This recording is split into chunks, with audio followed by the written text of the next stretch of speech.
welcome back to another episode of Creative Writing Advice with me, JJ Barnes. If you don't know me, I'm the author of How to Write a Story, which is out now on Amazon, where I take you from the beginning all the way through to the end of your story and everything in between as well, hoping to try and get more stories out into the world.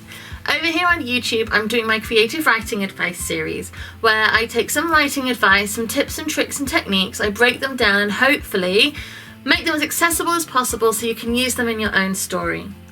So today I'm going to be talking about how to get an emotional response from your audience. I'm going to specifically be referencing WandaVision. So the moment in WandaVision that I'm going to be talking about is at the very end of the season finale. So if you haven't watched the whole series, you'll have to skip this video because I'm going to spoil the hell out of it, obviously. But I'm going to be talking about the final episode when, if you've not turned off yet, turn off now if you haven't seen it. Okay, I'm assuming if you haven't seen it, you've turned off, right? I'm going to be talking about when Wanda has to say goodbye to Billy and Tommy.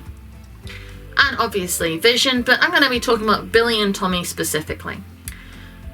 The emotional response of that, for me, was big.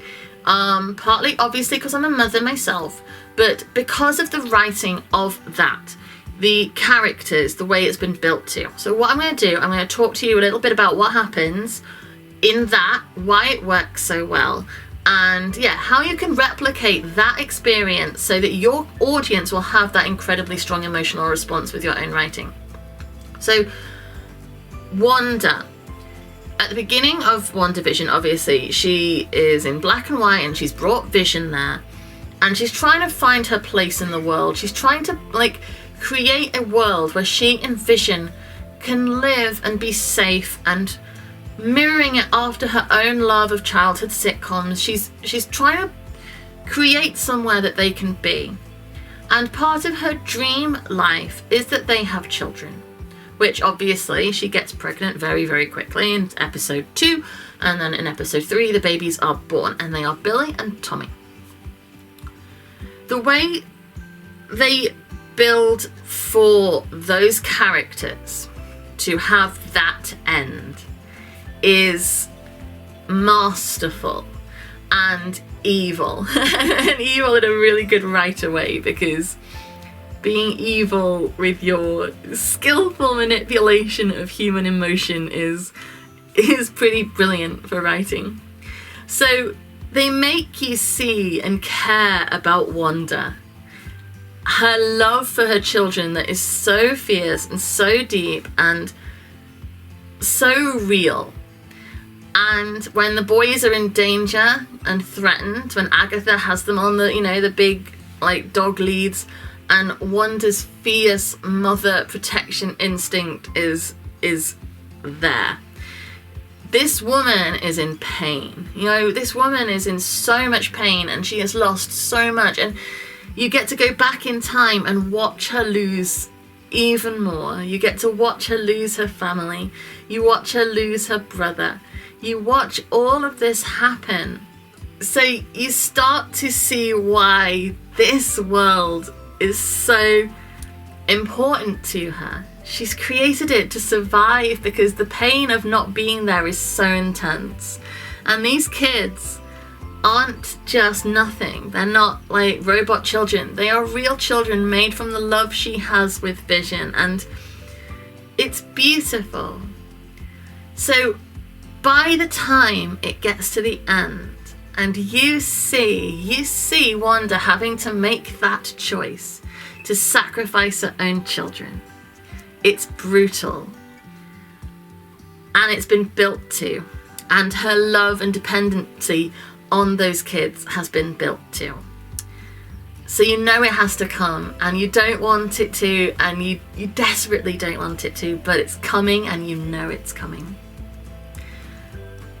The way it's done with that very slow walk back to the house, it's not done in a big crash bang. They don't give you a big dramatic superhero ending where there's fireworks going off and flames and light. For those kids, they take it from the magical world that is superheroes, and they bring it right back down to the mundanity of real life, and tucking your children into bed and saying goodbye and watching that wall of magic get closer and closer and closer, all the time knowing if they react to it, those kids will be frightened. And so the parents are making that choice. Wanda is making the choice to give them a beautiful, peaceful, calm end. And it's so human and so moving, and she's being a mother in the most pure way by not unleashing her pain, not fighting for what she wants, not crying and clinging to them. She is giving them a send-off, an end that is calm. And it's incredibly moving. So if you want to replicate that in your own writing, think about how that has been done. The kids weren't killed off as soon as they were born. However painful and agonizing that would be, it's worse when you've seen her connect to them. You've seen her develop as a person, as a human, as a mother. You've seen her go through the ups and downs of parenting and come out still loving and fighting for these kids in the way we all do. However much your kids drive you mad, how tired you are, you know that you will fight and love those children like fiercely. So you're taking on a journey with her. It's built to. The relationship between them has been built and grown and developed, so the audience is connected to it as well. It's not just dumped on you and like, oh, it'd be sad if those kids died, boom. It's grown. And then watching her make that choice. And this is the internal conflict that is really masterful, and putting your character in a position where they want something desperately here and desperately there, and they can't have both, and they have to pick between the two. Awful, painful, brilliant. In this case, it's a want versus need. What she wants is to keep her family and keep this world and keep this little zone she has where she is safe with her family. What she needs to do is free the people of the town, and to do that she has to sacrifice the thing she wants, which is the family. Making her come to that conclusion, and that agonizing, painful conclusion. Watching that struggle and knowing she has to do what she needs to do, but you know why she doesn't want to. It's conflict. It draws you in. And then for that moving end, it's not a big crash bang wallop. It's intimate and it's quiet. And you dwell on her feelings. You dwell on your character's emotions, what their interiority is if you're writing a book, their thoughts, their feelings. It's quiet, because in the quiet of that, the emotion is loud. If you drown it out with big dramatic guns and flames, you don't have an opportunity to spend time with those emotions and feelings, because they're being swept up with everything else. Let your devastating, sad part of your story breathe on its own. Don't overwhelm it with too much. Just quiet, so that the feelings are the things at the front. Build the relationship, right? Whatever it is you're going to hurt, whatever it is you're going to take away from somebody, what you're going to break the audience's heart with, show them why it matters. Let them connect to it. Let them understand it. And grow to care about it as much as your character does, right? Give the internal conflict. So you are making somebody choose to let go of something. That, I mean, you don't have to do it in every story. Like, I'm not saying that's essential, but it really adds a layer of incredible emotion to it, because you are watching someone you care about make a horrible, painful choice, and you empathize with that. You struggle with her. And 3, let the emotional moment be quiet. Don't overwhelm it. Don't try and go for something too big, too dramatic, too huge.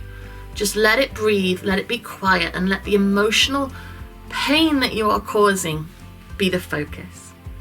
Because if your audience connects emotionally with your story, if they are moved to tears, if they are so bonded to that story that the emotional devastation affects them, that is the kind of story that will stay with them. There's a reason Charlotte's Web is such an incredibly famous book that everybody reads, because when Charlotte dies at the end, you cry. it's same, like, so many stories, the reason we stick with them, the reason they stay with us is because they cause such an emotional response, and we need to feel. Feeling is good, and causing your audience to have strong feelings and let out emotion, and it's powerful, and it makes your story stay with them, and if your story stays with them, it's a good story. So thank you very much for watching another one of my videos. I hope this has been helpful to you. If you have any thoughts, any stories that have done this to you that you want to share and talk about, comment below and tell me about those stories. If I haven't read them or seen them, I would like to, and if I have, then I would love to talk about why it has that effect on you too. You can go to my website, which is jjbarnes.co.uk. Over there I'm talking on social media all about writing and things. You can find links to all my books, my film and TV, everything I've got going on, and also you can leave me a review on either Trustpilot or Spec2, because I'm trying to just grow a bit of a review count, basically, so that I can, hopefully it'll help me reach more people. That's what I'm trying to do, so I'd be very grateful for that. And oh yeah, subscribe to this channel. I'm putting out a video every Monday, Wednesday and Friday, and yeah, I look forward to seeing you again soon. Thank you very much. Bye.